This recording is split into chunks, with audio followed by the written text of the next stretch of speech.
cette divine justice de l'univers est appelé Mbombok, c'est-à-dire le traditionnaliste. C'est lui qui fait donc pas régner une certaine autorité spirituelle, mais c'est celui qui sait apporter aux gens de sa contrée, de son aire géographique, la loi cosmique qui doit perdurer. Alors, je vous vois un peu en petite canne, une sorte de robe avec un truc sur la tête. Vous êtes plutôt un chef coutumier, vous êtes plutôt un... Vous vous identifiez comment? Parce que par votre habillement, ça laisse quand même à poser des questions. Oui, comme je viens de le dire, ça c'est un signe ostensible d'appartenance à cette confrérie des Bambombok, c'est-à-dire que de ceux qui sont les garants de la tradition. Donc je ne me définis pas comme une autorité spirituelle ou un pouvoir moral, non. Mais je me définis simplement comme un traditionnaliste qui apporte non pas une justice, parce que ce n'est pas la vocation de Mbok Passa, mais j'apporte simplement un éclairage sur un certain nombre de modèles sociologiques et puis spirituels aussi. C'est justement par rapport à ces éclairages qu'on vous a invité ici, parce que bon, on a quand même eu le temps de s'entretenir avec vous, on trouve que vous avez des idées complètement différentes, hein, des idées que le commun des mortels a l'habitude d'entendre. Aujourd'hui avec vous, on tentera donc de parler des questions des spiritualités, parce que vous êtes spécialisé dans ça, mais je suis quand même aussi content de vous recevoir, parce que d'une certaine manière, j'ai l'impression, c'est pas l'impression, c'est vrai, je reçois un confrère. Vous êtes présentateur d'une grande émission au Cameroun qui s'appelle Carrefour des mystères.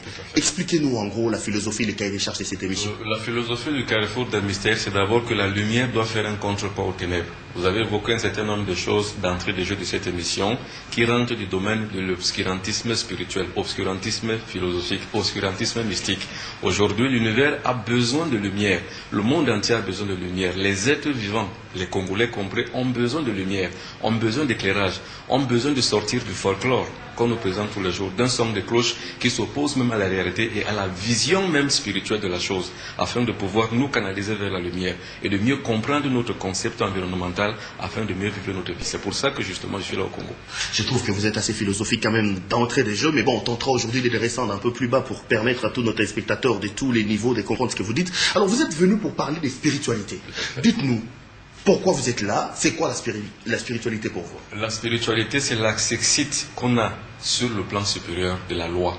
Ça veut dire qu'il y a la loi inférieure. Vous disiez tout à l'heure de l'enfer et du paradis. Mais je ne parlerai pas de l'enfer et du paradis, je parlerai de la loi inférieure, c'est-à-dire que celle qui conditionne la matérialité de l'individu dans son ego. On dit que l'individu se meut par rapport à son ego, par rapport à ce qu'il est.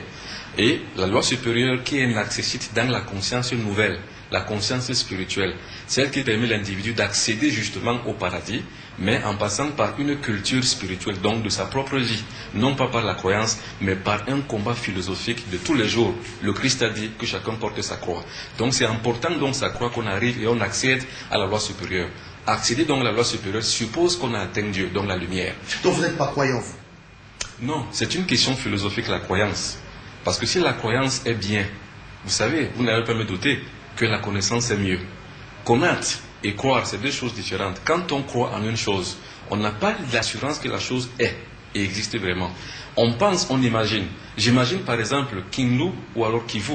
Je n'y ai jamais été. J'imagine, pour celui qui a été, ça existe. Les rues sont comment? Comme ci ou comme ça. Mais moi qui n'y suis jamais allé, je ne sais pas comment ça se passe. Mais si je suis à Kindu ou au Kivu, je comprendrai que voilà comment ça se présente. Voilà donc le panorama de Kindu, de la ville où je suis. Donc là, je connais. Je fais donc une différence entre croire et connaître. Mais ça relève quand même du domaine de la science et tout ça. J'ai comme l'impression que vous êtes plutôt un pragmatique, quelqu'un qui tient à voir les choses avant de pouvoir croire. Ça contribue pratiquement tout ce que nous avons reçu comme enseignement biblique ici. On nous dit, croyez seulement. Vous n'avez pas besoin de voir. La foi n'a pas besoin qu'on regarde. D'entrée de jeu, vous êtes pasteur, vous êtes apôtre, vous êtes évangéliste, vous êtes qui exactement? Non, je ne suis rien du tout qu'un individu. Un individu qui cherche à se réaliser, et du fait qu'il cherche à se réaliser, gravit un certain nombre d'échelons pour pouvoir accéder à la lumière, donc au changement. Parce qu'on dit, le plus souvent, même les textes sacrés bibliques le disent, heureux ceux qui lavent leur robe pour avoir droit à l'arbre de vie. L'arbre de vie n'est autre chose que l'accessite psychologique et spirituel qui permet à un individu d'atteindre la perfection. C'est ce qui s'oppose pratiquement à la foi, parce que vous dites que vous ne croyez pas, vous n'êtes pas un croyant, mais vous êtes quelqu'un qui... Je n'ai pas dit que je ne crois pas, parce que dans le sens théologique du terme, quand vous dites que vous ne croyez pas, on vous taxe de sataniste. Mais si dans le sens théologique du terme, dire que Dieu existe, Dieu est, et on y croit, oui, je crois en Dieu. Mais dans le sens philosophique, où croire sans toutefois avoir un accessite vécu de l'existence personnelle de Dieu qu'on a avec lui dans son propre cœur, alors là je ne suis pas un croyant. Je suis quelqu'un qui cherche à connaître Dieu. et qui connaît Dieu par cette relation qu'il a créée en lui. C'est pour ça que je préfère connaître Dieu au lieu de l'y croire. C'est très compliqué. Est-ce qu'on peut connaître Dieu dès le départ? Dieu, c'est quelqu'un qui est insondable. Dieu, c'est un mystère. C'est quelqu'un qu'on ne peut pas comprendre. Oui. Je trouve que c'est quand même assez prétentieux de votre part de dire que vous voulez connaître Dieu et non pas croire en lui. Non, je pense que simplement, c'est justement de la poudre aux yeux de faire vouloir croire aux gens qu'on ne peut pas connaître Dieu. Puisque quand on atteint la perfection, visant donc généralement atteindre Dieu, on l'atteint finalement. Et puisque l'être humain en lui-même est l'étincelle de la divinité qui fonde dans toute chose, nous sommes des fragments de Dieu. Maintenant, qu'est-ce qu'il faut simplement? C'est de recouvrer donc ce pouvoir et cette force que nous avons en nous, en étayant donc un certain nombre d'éléments qui permettent qu'on puisse laver sa robe, donc se purifier, afin de devenir un véritable Dieu. Parce que l'être humain a une vocation, c'est de pouvoir revenir à Dieu. Or, ce retour à Dieu crée donc maintenant cet environnement autour de soi pour qu'on devienne un Dieu. On peut connaître Dieu. J'ai l'impression à l'intérieur de moi-même que j'ai fait un effort pour vous suivre et que vous êtes tellement philosophique au point de perturber. Alors je vais jeter un coup d'œil pour retrouver les fils de mes idées par rapport à cette émission. Vous êtes donc un spirituel, quelqu'un qui prétend qu'il a des connaissances, qu'on n'a pas besoin de croire à un mystique qui existe, qu'on n'a pas besoin de croire à un être supérieur qui contrôlerait et qui déciderait des choses, mais plutôt qu'on a besoin de découvrir certaines choses et qu'on peut réussir par rapport à soi-même. Vous savez, les textes bibliques prennent à contre-pied tous ceux qui croient jouer le malin en présentant Jésus comme un modèle de vie, alors qu'ils n'y croient pas du tout. Les textes sont très clairs. Je n'habiterai pas la maison construite par les mains d'hommes. Ça veut dire que ce n'est pas dans l'église où ça se passe. Mais j'habiterai le cœur de l'homme. C'est donc dans le cœur où ça se passe. Jésus, on ne le connaît pas à travers une église. Jésus, on ne l'aimera jamais si on n'aime pas son frère. Parce qu'il y a des gens qui prétendent aimer Dieu et aimer Jésus, alors qu'ils sont incapables d'aimer le frère. Les religieux entre eux ne s'aiment pas du tout, mais ils prétendent aimer Dieu. Voilà la controverse. Voilà le contre-pied donc où, alors le Christ lui-même dit, je n'habiterai pas la maison construite par les mains d'hommes, j'habiterai le cœur de l'homme. Là est la spiritualité. La plus grande église, celle qui est la mieux réglée que toutes les autres, est vraie, pure et ne s'oppose pas à une autre. À partir du moment où il y a opposition entre les églises, ça veut dire qu'il n'y a pas une vérité. La vérité ne s'oppose pas à une vérité. Et la vérité, on ne la trouve que dans son propre cœur. Parce que c'est là où habite Dieu. C'est pour ça que lui-même, il parle de la nouvelle alliance. C'est dans le cœur de l'homme.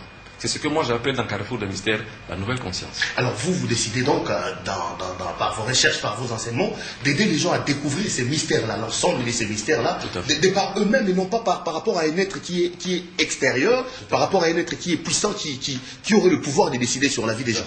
Vous savez, j'aime bien cette parabole philosophique qui dit « Est-ce que autrui est un médiateur entre moi et moi-même » Ça c'est une parabole justement philosophique très précise de tous les philosophes du monde entier. Mais non.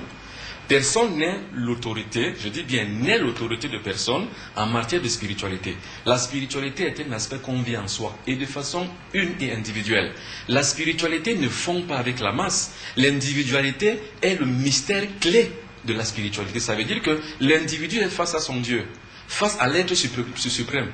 Et l'individu prie, non pas en collégialité, en communauté. C'est un culte qu'on rend à Dieu à ce moment-là. Mais l'individu unit son propre corps, qui est l'aspect inférieur, au corps de Dieu, qui est l'aspect supérieur, mais au moyen d'une volonté.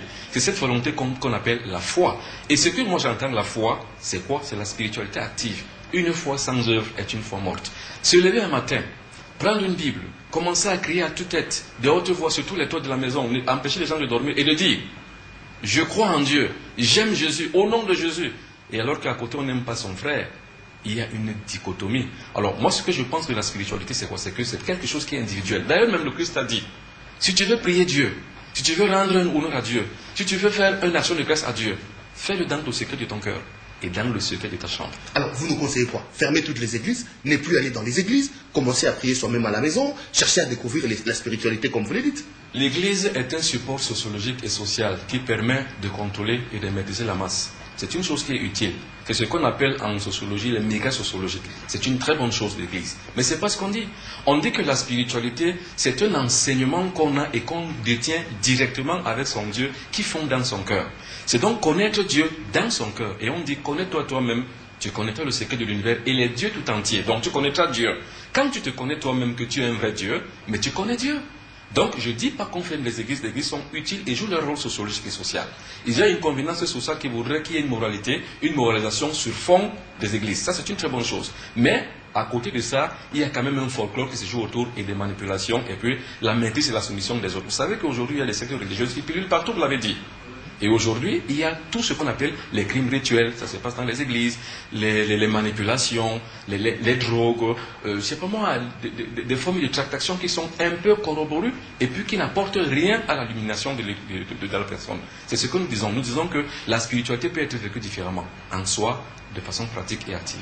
Je sens en vous un amoureux de la science, quelqu'un qui aime tellement la connaissance, quelqu'un qui aime des choses vraies, des choses palpables, quelqu'un qui n'est pas dans le rêverie.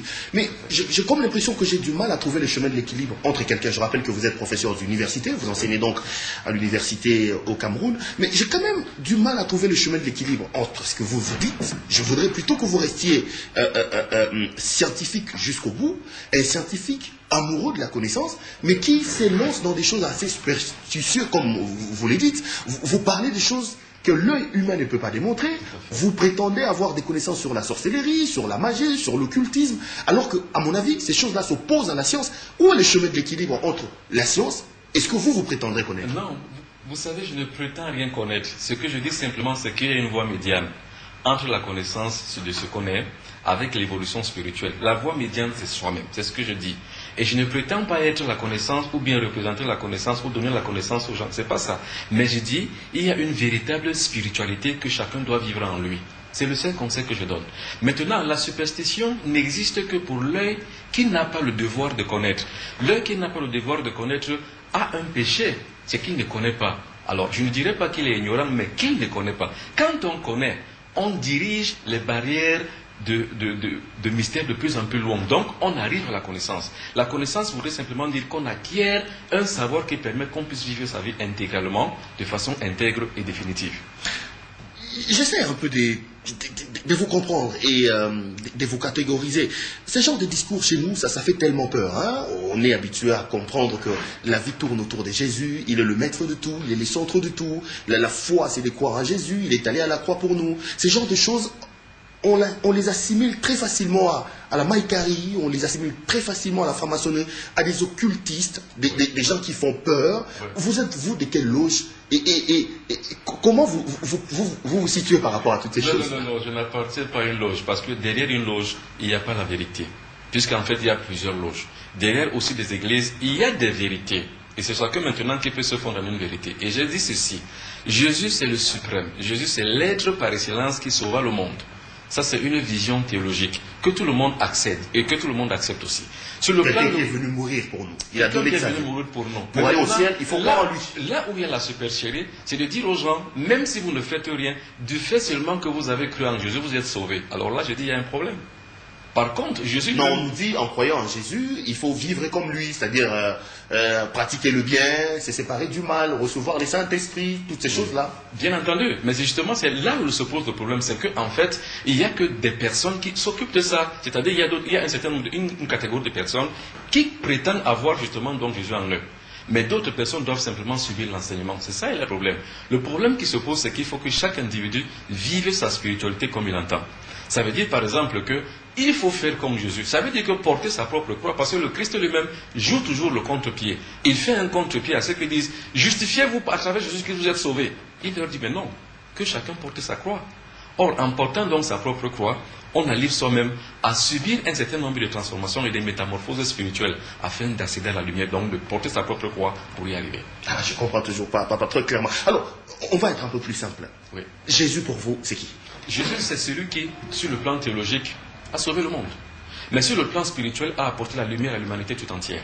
Ça veut donc dire que ce ne sont pas les hommes que Jésus a sauvés seulement, mais c'est à l'humanité tout entière, donc à l'univers tout entier. Parce que l'univers basculait vers les ténèbres, il a fallu qu'un homme arrivât avec une puissance supérieure. Il a donc incarné le Christ afin de pouvoir porter cette lumière qui va donc rééquilibrer les choses. Donc, que le monde n'aille plus dans les ténèbres. Aujourd'hui, nous sommes encore dans la même dimension sociologique et puis universelle, où les ténèbres veulent l'emporter sur le bien. Il m'a remarqué une chose. Aujourd'hui, on nous parle du mariage gay, c'est-à-dire que les hommes et les hommes peuvent se marier, les femmes et les femmes peuvent se marier, et ça ne gêne justement pas l'univers tout entier, et ça ne gêne pas le monde, parce qu'en fait, aujourd'hui, ça commence à être comme une mode, comme une réalité. Maintenant, donc, nous fonçons directement et droit vers la perdition. Il faut donc aujourd'hui rééquilibrer les choses. C'est à ce moment donc là que le Messie est nécessaire. Jésus, donc, pour rééquilibrer l'univers, était donc venu, afin de pouvoir restaurer la lumière. Et non pas pour nous sauver, nous amener au ciel. Non, pour sauver simplement ceux qui vont s'arrimer à la lumière, donc ceux qui vont porter leur propre croix comme lui, pour arriver à se justifier à travers leur travail, porter leur propre croix comme lui, pour arriver à se justifier à travers leur travail spirituel. Mais on nous dit également qu'il faut croire en lui pour gagner ses combats avec le diable. Et dans vos enseignements, le diable, lui, il est qui? Le diable est forcément un esprit. Comme je le dis souvent dans mes émissions, je dis que le diable n'est pas fort. Le diable ne saurait être l'antithèse de Dieu. Ça veut dire que le diable n'est pas d'un côté le Dieu de l'autre. Non, le diable est un esprit supra-inférieur. C'est-à-dire que c'est un esprit qui fonde dans le collectif de l'univers comme étant celui qui représente le mal. Mais en fait, le diable n'existe que pour ceux qui croient en lui. Et le diable n'existe pas pour ceux qui ne croient pas en lui. La lumière qui l'emporte est au-dessus de tout. Même le diable ne saurait faire la force. Non, mais pour vous, il existe quand même le diable. Pour moi, un être qui est là comme une sorte d'antithèse des dieux, quelqu'un qui veut que le mal arrive aux autres, quelqu'un qui orchestre, qui administre et qui organise les ténèbres, le mal contre les gens qui voudraient aller vers la lumière. Vous savez, tout à l'heure, nous avons parlé de ça. Je vous avais dit tout à l'heure que, vous savez, c'est au XIIIe siècle, avec l'avènement, par exemple, de la chasse aux sorcières, qu'on a institué donc dans le conscient collectif de l'humanité la présence d'une antithèse de Dieu qu'on appelle le diable, qu'on appelle Satan, comme on veut. C'est à partir de cet instant que l'humanité prend conscience qu'il existe un individu qu'on appelle le diable. Mais je vous ai dit également aussi à partir. Je vous ai dit, est-ce qu'en lingala, il y a un seul mot qui définit le diable? Zabolo. C'est ce qu'on peut dire. Mais généralement, vous trouverez toujours ce qu'on peut dire Satan. Donc ce sont des spéculations philosophiques qui viennent d'ailleurs et qu'on impose au conscient collectif des autres peuples afin qu'ils puissent croire. Mais le diable n'existe qu'à travers le miroir qu'on fait de lui. Donc, scientifiquement et spirituellement, techniquement, le diable n'existe pas. Techniquement et scientifiquement. Donc si le diable n'existait pas, parce que Dieu n'existait pas non plus. Dieu est et existe. C'est-à-dire qu'il est au-dessus de tout. Maintenant, vous croyez quoi? Dieu, c'est quelqu'un qui a créé le monde, qui a créé tout ce qui existe. Ce qui est nécessaire à croire est que Dieu est la multiplication de ce qu'il a créé. Ça veut dire qu'il se fond lui-même dans sa création. Maintenant, non, au moins il a créé le monde. Dans votre philosophie, vous croyez en création, que ce n'est pas un fait comme la science l'a dit, d'un boomerang, des choses comme ça, mais il y a eu quelqu'un qui a pensé, qui a réfléchi, qui a créé. Bien entendu, Dieu existe et c'est Dieu qui a créé ce monde-là. Mais ce monde-là maintenant aussi a un certain nombre de systèmes de lois. Et ce système de loi donc maintenant doit être respecté par un certain nombre de personnalités afin qu'on puisse arriver à admettre ce Dieu-là en soi, à l'engendrer en soi et de vivre avec cette spiritualité pour que Dieu vive exactement en nous comme il faut. Alors on va tenter maintenant d'entrer un peu en profondeur par rapport à vos enseignements. Vous avez dit que vous parlez de mysticisme, vous parlez de l'occultisme, vous parlez de la sorcellerie. Je voudrais qu'on prenne un cas précis. Parlons par exemple de la sorcellerie. Vous savez que nous sommes en Afrique, on entend tellement des choses par rapport à la sorcellerie, on entend tellement des familles fracassées, divisées parce que tel enfant était sorcier, qu'il aurait bouffé des choses. La sorcellerie, c'est quoi dans vos connaissances? La sorcellerie n'est autre chose que l'utilisation des forces de la nature dans le sens de détruire, donc de faire du mal. C'est pour ça qu'en assimilant donc la sorcellerie aux pratiques diaboliques, on donne donc un sens et un symbole à la sorcellerie et à cette pratique, c'est-à-dire que ça appartient au diable. Donc la sorcellerie, c'est cette utilisation qu'on fait des êtres humains pour les nuire, pour les faire du mal, pour définir clairement et simplement. Mais bon, qu'est-ce qu'il faut faire pour se protéger? Parce que bon, est-ce que vous, dans vos enseignements, il y a un moyen? Parce qu'on nous dit qu'il faut chasser au nom de Jésus, il faut évoquer les anges. Vous, dans vos enseignements, pratiquement, qu'est-ce qu'on fait pour se protéger contre toutes ces forces du mal? La force du mal, comme je l'ai dit d'entrée de jeu, appartient à la loi inférieure. Tout ce qui subit ce mal appartient encore à la loi inférieure. Vous savez qu'il y a le principe d'immunisation du corps. Quand vous spiritualisez votre corps, vous vous immunisez contre le mal. Donc vous accédez à la loi supérieure, comme je disais. Une fois que vous êtes à la loi supérieure, le mal n'existe plus. Et rien ne peut vous arriver. Ça veut dire quoi? Ça veut dire que pour se protéger du mal, on n'a pas besoin d'une amulette, d'un talisman, ou alors de pratiques sorcières du genre on vous scarifie le corps, on vous incise, on vous met des produits. On a simplement besoin d'accéder à la lumière, c'est tout. Et la lumière, c'est ce que vous prétendez avoir. C'est pas que je prétends avoir la lumière. C'est vous avez. Alors, j'enlève le verbe prétendre qui vous choque tellement. Parler de moi serait un peu égotique, mais je parle dans un sens général. Non, mais parce qu'on vous reçoit, parce que vous êtes quand même venu, vous avez une sorte de fan club, d'amis ici, qu'on appelle la cellule des Lumières, où vous apportez les enseignements, vous initiez les gens à vos enseignements. Je voudrais quand même qu'on entre en profondeur, que ça ne vous gêne pas que je parle de vous en tant qu'individu, mais parlant de vous, je parle plutôt de l'ensemble des connaissances que vous avez. Dans ce sens-là, je vous crois, et je ne prends pas ça comme un complément, mais comme une réalité. Si je vis donc dans la lumière et que je la partage avec tout le monde, j'accepte que oui, en moi a fondu la lumière.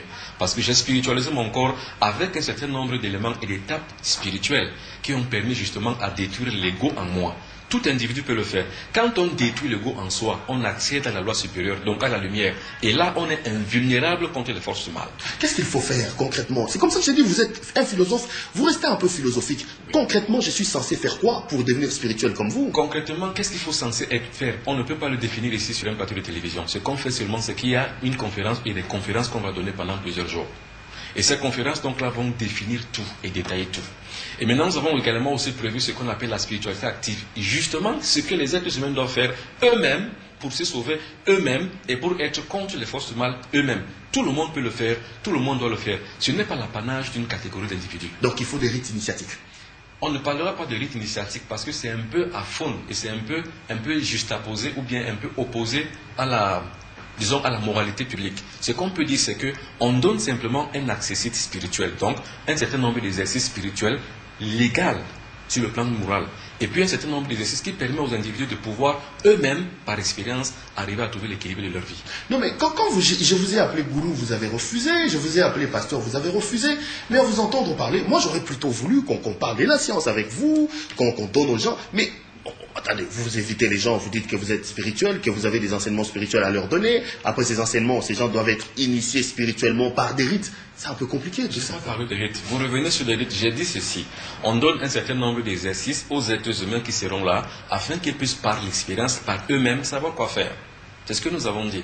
Et quand je dis que je ne suis pas un gourou, le gourou c'est qui? C'est celui qui contrôle les masses. C'est celui qui manipule les masses. Mais on n'est pas là pour manipuler les masses. On est simplement là pour dire ce que nous pensons de la lumière, c'est tout. Et comme je vous ai dit, ça part d'un concept de télévision qu'on appelle Carrefour des mystères. C'est pas une école, c'est pas une église. Si c'était une église ou une école, on aurait parlé de gourou, de prêtre, ou alors on aurait parlé de maître. Mais nous parlons simplement d'un enseignement spirituel qui vient d'un concept de télévision qu'on appelle Carrefour des mystères. Les gens adhèrent et ont envie d'en savoir un peu plus. Et c'est ce que nous faisons. C'est-à-dire qu'ici, par exemple, au Congo, les conférences qu'on va tenir, associées aussi à un certain nombre d'ateliers spirituels, vont permettre que les individus puissent découvrir ce qu'ils veulent faire, ce qu'ils doivent faire spirituellement. Mais je suis quand même curieux de savoir la source de ces inspirations, de ces enseignements. Vous étiez endormi, quelqu'un vous l'a révélé. Qu'est-ce que vous avez fait pour vous détenir tout le même cheminement que je vais donner aux autres, c'est tout. C'est-à-dire que c'est pour ça que je vous ai dit tout à l'heure, avant de pouvoir accéder à la lumière, il faut qu'on porte sa croix. Et dans cette croix, il faut mourir. Parce qu'on ne peut pas se lever spirituellement si on ne meurt physiquement. Il faut donc savoir tuer son propre corps. Quand je parle de corps, je ne parle pas de la mort physique, je parle de la mort de l'ego. Quand vous tuez vos égos, vous tuez vous-même. Et quand vous tuez vous-même, vous allez renaître de nouveau. La renaissance nouvelle donc permet à l'individu d'accéder à la lumière. C'est-à-dire la lumière donc là que quand elle est allumée, elle se met sur la table afin qu'elle puisse éclairer tout le monde entier. J'essaie toujours de comprendre. Alors, vous dites également que l'objectif, le but est de dénoncer un certain nombre de choses. Oui. De Carrefour des mystères. Ouais. C'est-à-dire qu'on dénonce par exemple l'apostasie, on dénonce par exemple l'hérésie, on dénonce par exemple les pratiques mystiques, quelles qu'elles soient. Nous sommes par exemple là sur Carrefour des mystères en train de dénoncer toutes les sectes traditionnelles, pratiques, mystiques, magiques, qui font du mal aux autres. Nous sommes sur un thème prisé qu'on connaît bien au Cameroun qu'on appelle le FAMLA. Le FAMLA, par exemple, c'est une forme de commerce des êtres vivants, donc des êtres humains. C'est-à-dire qu'on vend quelqu'un au FAMLA, la personne meurt, mais sauf qu'elle ne meurt pas entièrement. Elle est en état de catalepsie profonde, c'est-à-dire qu'on enterre même la personne, et la nuit, à une certaine heure, spirituellement, on vient réveiller la personne de sa tombe et l'amener dans un camp de concentration, où la personne va être livrée à des prestations de services, soit dans le domaine des ponts et chaussées, soit dans le domaine champêtre, soit dans le domaine, par exemple, dans l'au-delà. Dans l'au-delà, justement. Or, la personne, qu'est-ce qu'on recherche sur le corps de l'individu? On recherche simplement son spectre. C'est le spectre qui va donc devenir un zombie, qui va travailler et qui aura une grande force qu'un être humain ne pourra pas avoir pour travailler. Ça, c'est le type de phénomène. On dénonce ça avec des faits précis, avec des témoignages des personnes qui l'ont vécu dans leur chair. Professeur d'université qui a eu ton doctorat en France et tout, vous croyez en ces choses, c'est quand même assez... C'est une fabulation tout ça. Non. Quand même, monsieur... C'est ce que je disais d'entrée de jeu. Ça veut dire que pour celui qui ne sait pas, croit que c'est une superstition. Mais quand on a une connaissance sur la chose, on repousse la barrière du mystère. Le mystère, c'est quoi? C'est l'ignorance qu'on a par rapport à une chose. Quand on connaît la chose, on n'est plus ignorant, on en est connaissant. Donc pour ceux qui ne connaissent pas, pour celui qui ne connaît pas, c'est une affabulation. Mais pour celui qui connaît, c'est une réalité. Là, je vous ai dit aujourd'hui que ce qu'on appelle la parapsychologie est une science de l'esprit, mais qui s'occupe du domaine de l'occulte dans le corps humain. Le corps humain, l'être humain n'est pas seulement ce que vous voyez. Et c'est ça que tuent les cathésistes, c'est-à-dire que ceux qui pensent justement que tout ce qu'ils voient est vrai, tout ce qu'ils ne voient pas n'existe pas. Non. Vous savez, dans la science, on dit, ce qu'on sait, on le sait. Ce qu'on ne sait pas, on le teste. Alors je vous invite, vous aussi, qui êtes intellectuel, très engagé, très perspicace, d'entrer aussi dans la connaissance. Et la recherche de la connaissance dans les mystères, vous comprendrez que tout ce que nous disons n'est pas une affabulation, c'est une réalité que les gens vivent. Attendez, dites-moi, c'est pas parce qu'on n'a pas le cancer qu'un autre qui a le cancer, on dit qu'il est apostasique. Non. Un autre qui a le cancer n'est pas justement quelqu'un qui se trompe. C'est qu'il a en lui-même. C'est la même chose. Ceux qui subissent ces choses les vivent dans leur corps. C'est pas parce que les autres ne les vivent pas qu'ils disent que ça n'existe pas. Non. Ça existe, ces choses. Mais ils vivent de choses qu'on ne peut pas démontrer. C'est là le problème. C'est quand même vous savez matériellement, physiquement. Est-ce qu'on peut démontrer Dieu matériellement et physiquement? Mais non. Dieu est une entité spirituelle dont on vit. Et par inspiration, on arrive à l'exprimer. Tout ce qu'on ne voit pas est pareil. La mort existe, il y a un camp de la mort. Or, on ne peut pas expliquer la mort, mais la mort est là. Comment on peut arriver donc à expliquer la mort différemment que c'est seulement une cessation de fonction vitale? Par contre, il y a une autre vie lévitatique et il y a une autre vie dans l'inconscient qui poursuit après la mort. Mais ça, il faut le prouver comment? C'est pour ça qu'on parle de symbole. Or, la spiritualité est pareille. Ce qui définit la spiritualité sur le plan matériel, c'est les symboles. C'est pour ça que dernièrement dans l'émission, je parlais de triangle du feu, triangle christique, lumière, amour, vérité. Vous ne pouvez pas voir la vérité, sauf si vous l'exprimez. Vous ne pouvez pas voir la lumière, sauf si vous l'exprimez. Et la réalité même de la vie, c'est qu'elle ne puisse s'exprimer qu'à travers les symboles. C'est pour ça que même dans la science, il y a des symboles. Vous êtes chrétien, vous êtes musulman, vous êtes vous-même qui? Je vous ai dit d'entrée de jeu que par identification, je suis chrétien. Et je vous ai dit aussi qu'il y a une différence entre Jésus et le christianisme. Jésus n'a pas laissé de religion, c'est la créativité des êtres humains. Alors, qui faut-il suivre? Jésus ou l'Église des hommes? Alors, moi je pense que pour aimer bien Jésus, il faut le connaître. Et quand on a connu Jésus, on ne l'aime pas théologiquement ni religieusement, on l'aime spirituellement et on vit spirituellement selon les préceptes qu'il a laissés. Et c'est de là où donc maintenant se situe la vérité dans la spiritualité active que je prône, et puis la vérité dans la spiritualité passive, où alors on subit tout. Donc la spiritualité active, c'est-à-dire vous participez vous-même dans le monde spirituel, dans un monde... Vous participez vous-même dans l'éclosion d'une nouvelle vie que vous avez en vous. Et c'est justement pour ça que peu de gens peuvent comprendre ça. C'est un autre discours. Parce que moi-même, je ne comprends pas. Mais justement, ça fait 30 minutes qu'on est là, j'essaie de vous situer un peu, je n'arrive pas. Je trouve que c'est trop philosophique, c'est compliqué. C'est pas du tout compliqué, c'est simplement que c'est un vécu intime qu'on ne saurait expliquer. Vous savez, c'est pour ça que je vous ai dit que la spiritualité, elle est personnelle. La spiritualité n'est pas collective. L'individu qui a une empreinte digitale qui est individuelle. C'est pareil avec la spiritualité. L'empreinte spirituelle, elle est individuelle. C'est chacun qui la vit en lui. C'est pour ça qu'on a du mal à l'expliquer aux autres. Alors la seule chose qu'on dit simplement, c'est qu'un précepte est créé là. Vous le suivez par expérience, vous approuvez si elle est vraie ou elle n'est pas vraie. Donc, si par exemple dans les conférences que je vais donner, des conseils que je vais donner, vous appliquez, vous allez découvrir par vous-même si c'est vrai ou c'est pas vrai. Et vous comprenez. Parce que dans les conseils, j'ai parlé un peu en aparté avec vous, vous avez même des notions pour éviter que quelqu'un soit envoûté, pour éviter que quelqu'un qui est attaqué, qu'il repousse ces attaques-là. Bien sûr. Rien à voir avec ce qu'on nous dit, priez non. Vous prenez les faits matériels, les ustensiles, des histoires qu'on a l'habitude d'utiliser, et vous donnez à cela une sorte de puissance et des forces pour protéger. Vous avez tout compris, c'est ce que j'entends donc par spiritualité active. En quoi un autre individu est plus humain que vous, qu'il fasse tout à votre place? C'est là la question. Le véritable professeur, le véritable enseignant, ce n'est pas celui qui donne seulement un enseignement livresque. C'est celui qui sait enseigner les hommes par l'expérience de sa vie. C'est par expérience que je dis aux gens. Si vous avez par exemple des attaques mystiques, au lieu par exemple d'aller voir un gourou qui peut encore en rajouter, mais prenez simplement vous-même de l'huile rouge. Vous mettez ça sur votre corps. Vous en buvez 3 cuillères d'huile, c'est tout. Vous avez annulé complètement. Mais vous avez appris ça où vous? C'est ça. C'est par vous le refusez, mais non. Vous n'êtes pas loin de ces gourous-là également. Non. C'est pas... Le gourou, c'est qui? Le gourou, c'est un manipulateur. C'est quelqu'un qui va vous dire, venez, suivez-moi. Faites comme je vous dis. Alors couchez-vous par terre, les gens se couchent par terre. Je marche sur vous et les gens acceptent. Non. Mais ce n'est pas la même chose avec ce que je dis. Je vous ai dit que tout part d'un concept philosophique sur une émission de télévision. Et c'est ça qui fait des mules que les gens veulent en savoir un peu plus. Et c'est ça qui fait que je sillonne toute l'Afrique, je sillonne le monde entier pour essayer d'expliquer aux gens ces faits éphémères qui relèvent de la loi inférieure, afin que ceux qui se lèvent, comme je dis, enfin je donne un conseil pour que les gens se lèvent dans l'action et dans le plan supérieur de leur loi, et qu'ils puissent arriver à maîtriser ces choses. Quoi de plus normal et de plus naturel Qu'est-ce qui est difficile à comprendre là-dessus? Maintenant, pour en savoir un peu plus, je vous invite à suivre les conférences que je vais donner. Alors, vous dites que tout part d'un concept télévisuel, mais en Afrique, ici, on a également connu quelqu'un qui aujourd'hui, peut-être il est dans les oubliettes, je ne dirais pas ça, mais très décrié. On a même dit de lui que la plupart de ses ont été initiés, Ngemandong.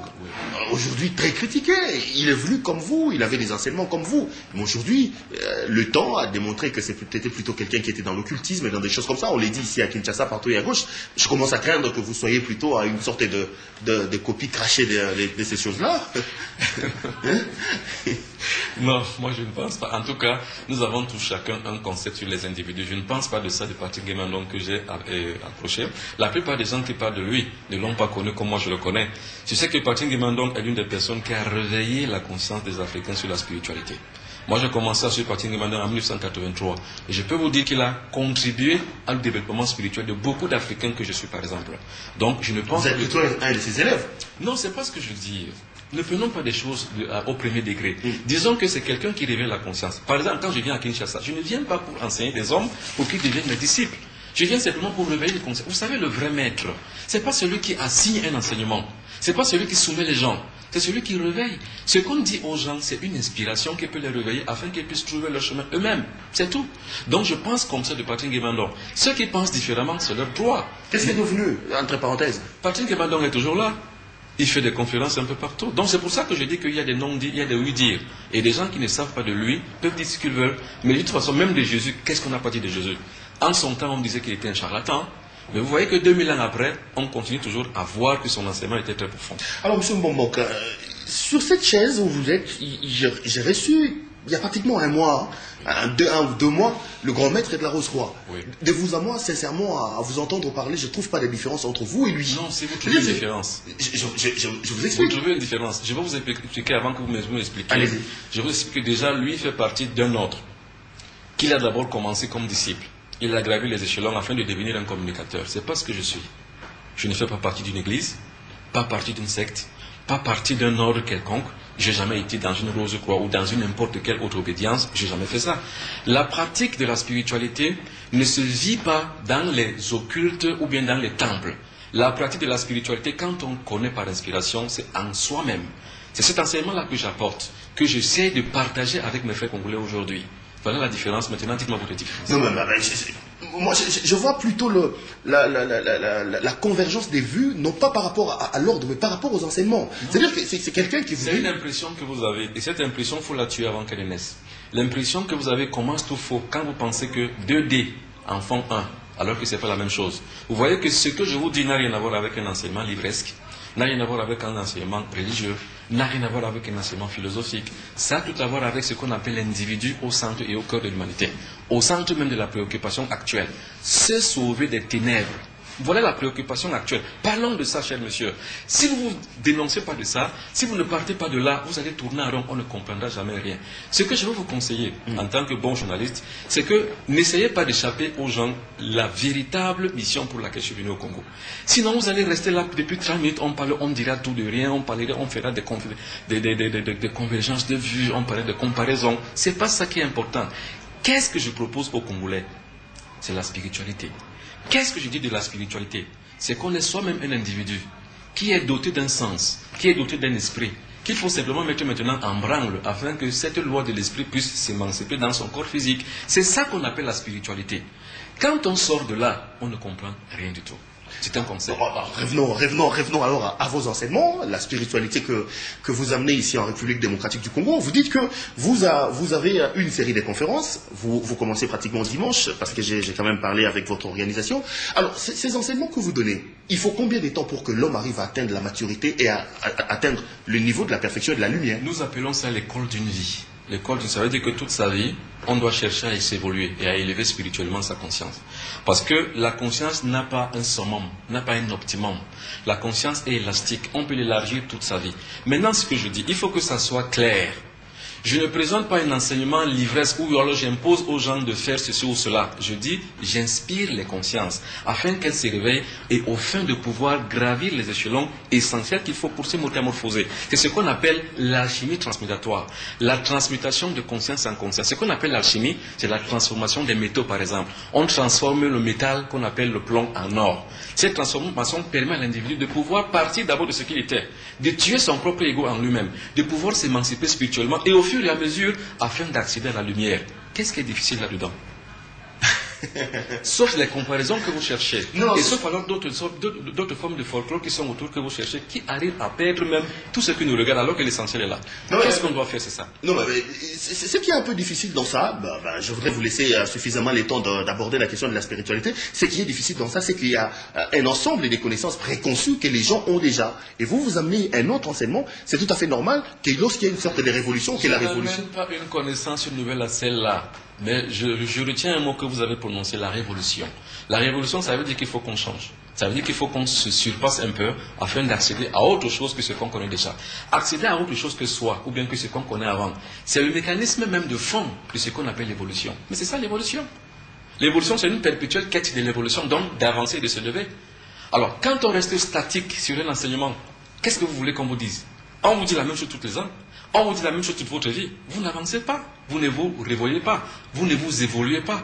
Vous n'avancez même pas vers Dieu. Vers qui l'enseignement préalable est destiné à atteindre. Voilà le problème.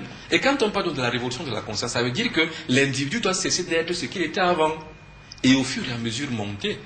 Or, je ne dis pas que les gens montent comme je leur dis de monter. Non, chacun a sa spiritualité, a sa vie. Chacun a une institution individuelle comme une empreinte. Chacun a sa propre voie. Mais il faut simplement réveiller à l'individu afin qu'il trouve la propre voie qui lui est destinée par son Créateur. Alors, la connaissance que vous partagez avec les gens qui s'approchent, ce n'est pas une connaissance africaine. Vous n'êtes pas un mouvement africaniste, vous êtes plutôt un mouvement mondial. Donc, toutes les races, tout le monde peut venir. Tout le monde peut venir. La preuve en est que l'émission que je présente, Carrefour de Mystère, sur une chaîne télévision africaine et camerounaise, LTM Télévision, c'est une émission qui est regardée partout. Alors, cette connaissance, donc, elle nous permet de pouvoir arriver, comme je l'ai dit, à balayer les ténèbres. Parce que ce qu'il faut aujourd'hui, c'est ça. Balayer les ténèbres, ça veut dire que quoi? Il y a trop de mauvaises choses qui se passent. Il y a trop d'obscurantisme. Or, balayer l'obscurantisme suppose quoi? Suppose déjà qu'on soit soi-même avec les pieds sur l'or, c'est-à-dire qu'avec la spiritualité, arriver à se réveiller, à se surpasser, afin de pouvoir faire cette mission qui est tout à fait humaine. C'est chaque individu qui, à son niveau, doit balayer les ténèbres. C'est ce qu'on appelle préparer le retour du Christ. Alors, on va préparer le retour du Christ avec vous, chers téléspectateurs. Si vous voulez entrer en profondeur avec ces enseignements, vous devez donc venir. Les conférences commencent à partir de ce dimanche, donc aujourd'hui, dimanche. Et c'est dimanche, lundi, mardi, mercredi et jeudi. Ou alors vous pouvez rentrer en contact avec l'organisation des Messieurs Mbambo, appelez au 081 00 38 596. Je rappelle, 081 00 38 596. Nous avons été colonisés par le Belge. Ou vous appelez par ce numéro orange, 084 42 89 928. Alors, pour les Congolais qui vous suivent, dites-nous l'intérêt de venir participer à vos conférences. Il gagne quoi quelqu'un qui veut s'accrocher à vous? La même chose qu'on gagne en regardant la télévision. La même chose qu'on gagne en suivant une émission de télévision, par exemple, comme par exemple Digital Sport. Qu'est-ce qu'on gagne en regardant Digital Sport? Si ce n'est que la passion qu'on a sur le sport, et si ce n'est que la connaissance qu'on gagne, c'est tout. On ne propose pas de gagner de l'argent ou des millions. Ou alors on ne propose pas un charlatanisme en disant aux gens, venez, vous allez gagner ce sur cela. Non. Simplement, ce qu'on dit, c'est qu'on ne gagne rien d'autre que la connaissance. C'est tout. Vous avez dit une phrase qui m'a saisi lorsqu'on entrait dans cette émission. Vous avez dit, même dans nos vies professionnelles, c'est les spirituels qui contrôlent tout. On ne peut pas gagner sa vie si on perd sur le plan spirituel. Non, ce n'est pas les spirituels qui nous contrôlent, tout à fait, c'est les satanistes qui nous contrôlent. Ça veut dire qu'aujourd'hui, des lobbies satanistes ont envahi le monde entier. C'est contre ça que nous luttons tous les jours. Ça veut dire que ces lobbies satanistes qui sont dans tout, c'est eux qui contrôlent la vie des gens. C'est eux qui contrôlent les finances, l'économie, et puis les êtres humains entièrement. Vous venez comme une alternative contre toutes ces choses-là. Si je peux le dire ainsi, sur le plan intellectuel, c'est une alternative. Mais nous avons dit surtout que est-ce que les supports spirituels peuvent permettre l'individu de ne pas vivre ces choses? Alors je dis oui. Or, dans les conférences que je donne, il y a des supports spirituels que je donne afin de ne pas pouvoir tomber dans cela. Par exemple, aujourd'hui, on nous raconte une chose, ou alors aujourd'hui, on fait vivre les Africains aujourd'hui une chose, la soumission à l'homosexualité. Cette homosexualité aujourd'hui est la panacée pour pouvoir s'en sortir. On propose cela pour tout le monde. Beaucoup d'argent, les jeunes y vont, justement. Pourquoi? C'est parce que c'est justement cette puissance des ténèbres qui contrôle le monde entier, cette puissance pseudo-spirituelle qui contrôle le monde entier. Mais ce n'est pas ça que nous disons.